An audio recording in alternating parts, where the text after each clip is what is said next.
It is truly the most wonderful time of year, the time when the Packers' run begins.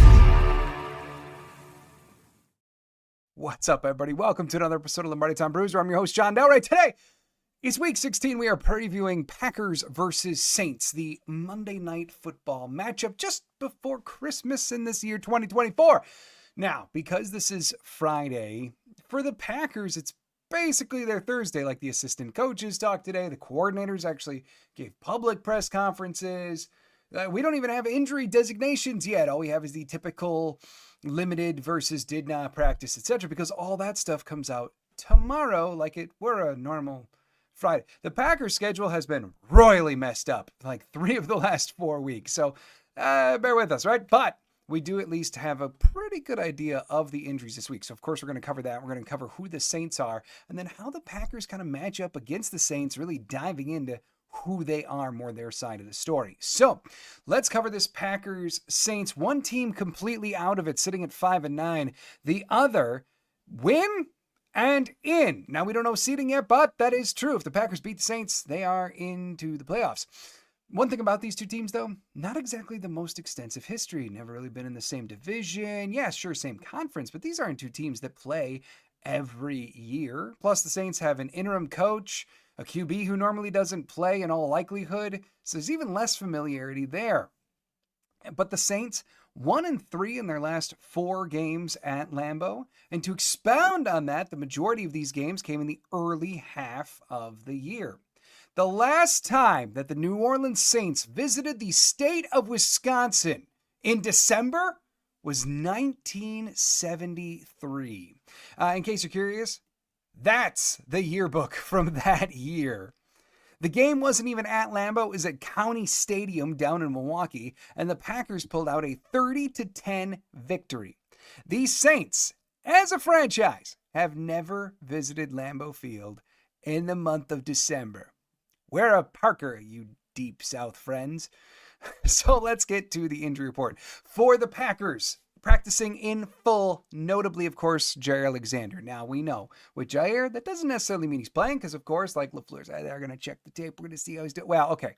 We don't know, but he was a full participant today. Limited, Corey Ballantyne, Luke Musgrave did not practice. Quay Walker, Javon Bullard.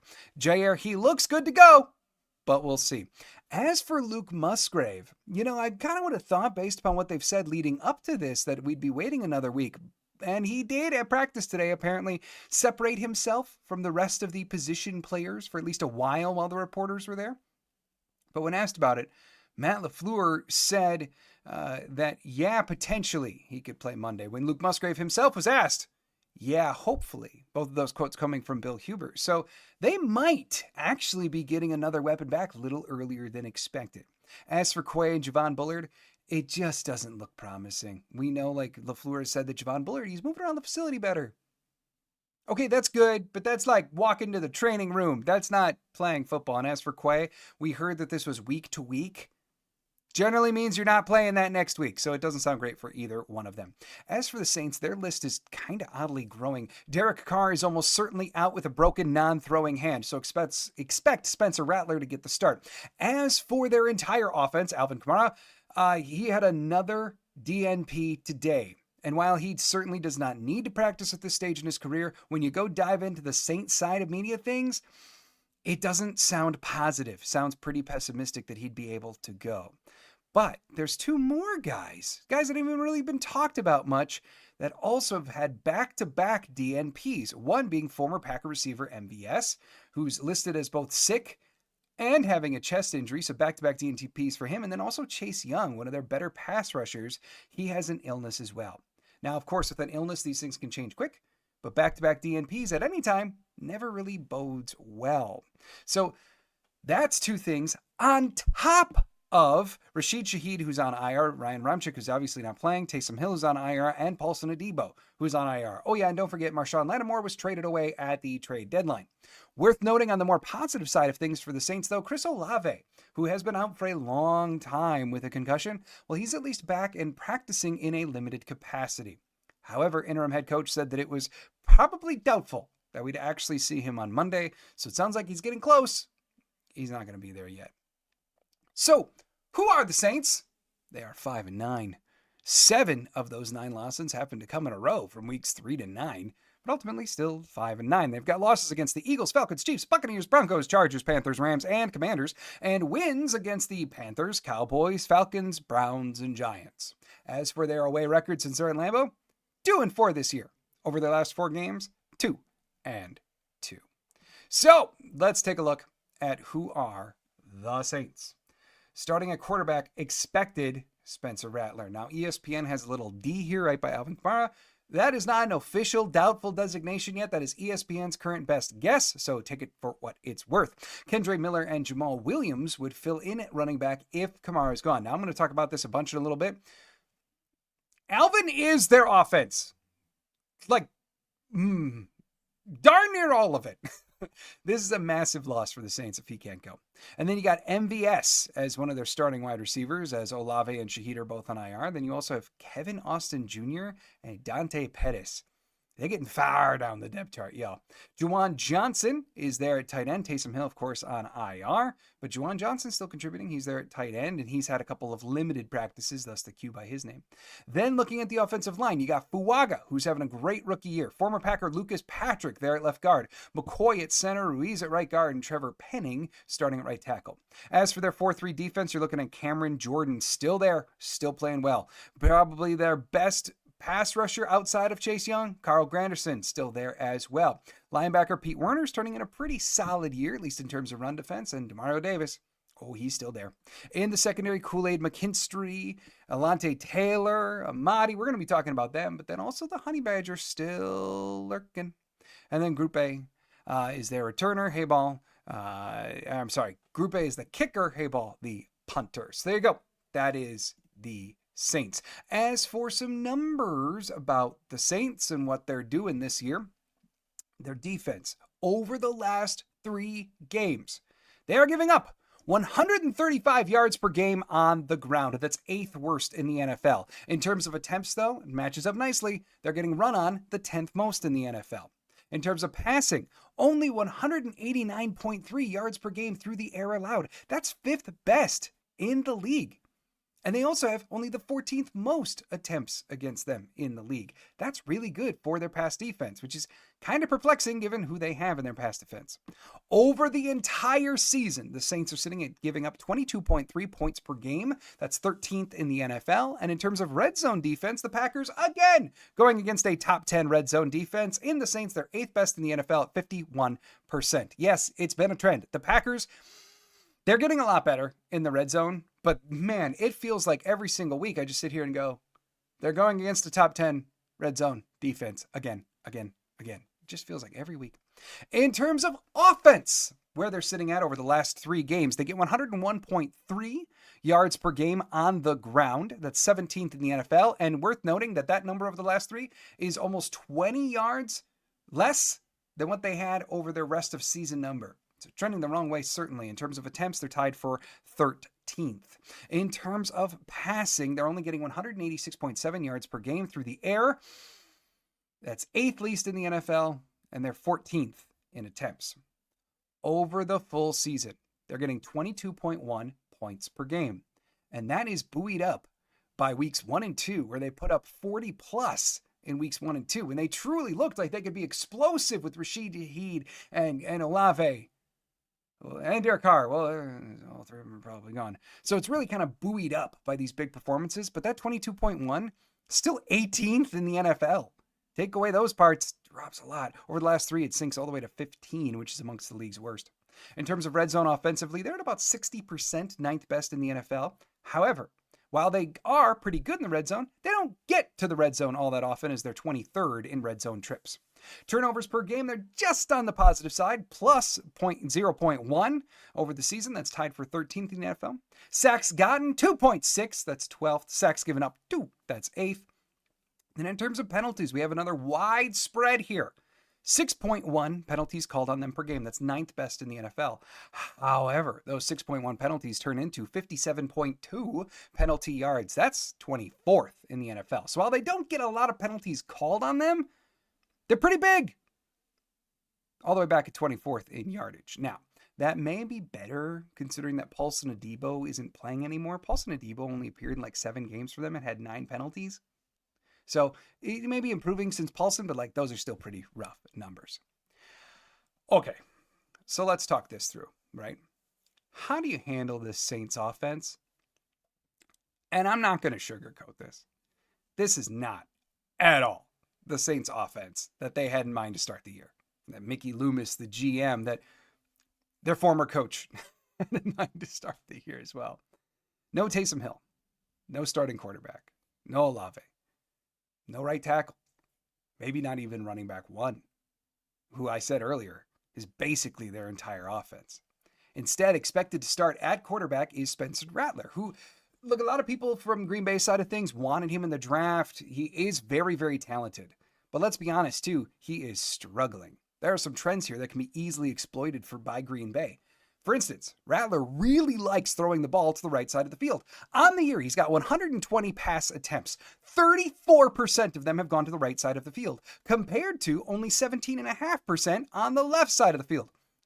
The remainder, of course, going in the middle. I know, I put that together. But on the right, 34. On the left, 17. Quarterbacks do generally have a preferred side. However, to see a doubling of those percentages, yeah, that's a pretty big anomaly. For the Packers side of things, though, while they can exploit that, there is one area of concern. And maybe it's alleviated by the mere return of Edgerrin Cooper. But we talked a lot about how the middle of the field, specifically 10 to 20 yards, has been exploited a lot in the second half of the year against Green Bay. Well, that just happens to be where Spencer Rattler actually cooks. Going across the field from left to right, his quarterback ratings when targeting 10 to 20 yards deep are 129, 98, and 91. His best QB ratings across the board. And it just happens to be where they're vulnerable.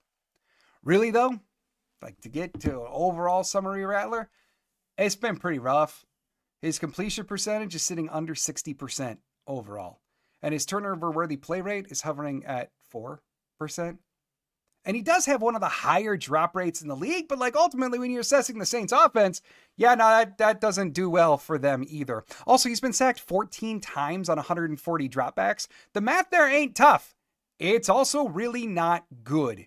In terms of taking pressures and sack, his pressure to sack ratio is 3rd worst in the league for quarterbacks with at least 140 dropbacks. It puts him in the category with Will Levis, Caleb Williams, both of which we've talked about how rough their pass protection has been. As for the running game, what you could expect at running back, it's really hard to say just how important Alvin Kamara is for them. He's not only their leading rusher by miles, he's also their leading receiver on the year, and it's not close. He has nearly double the number of the receptions as the guy in second. His primary backup at running back is believed to be Kendre Miller, who's got 28 rushing attempts on the year and 1 receiving yard. Joining him as maybe getting some work in the backfield would be former Green Bay Packer Jamal Williams, who has been cumulatively more productive than Miller. He also is sitting at a grand total of 7 receptions and yards per carry of 3.7.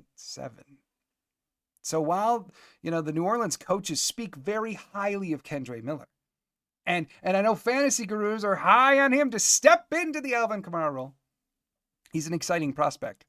But none of that has really translated to the field thus far for Miller. And I'm just not sure that expecting it against Green Bay's suddenly awesome run defense is the breakout game that some are expecting. Realistically, per what Green Bay has put on film, has done on the field over the last month, they should be able to completely bottle up Miller or Williams.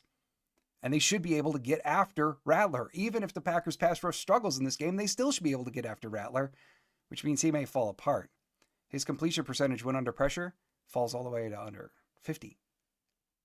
So this is an offense that can easily be bottled up in several different ways, and I would expect the Packers to do it. As for how to beat the Saints' defense, run the ball. Pass the ball quickly.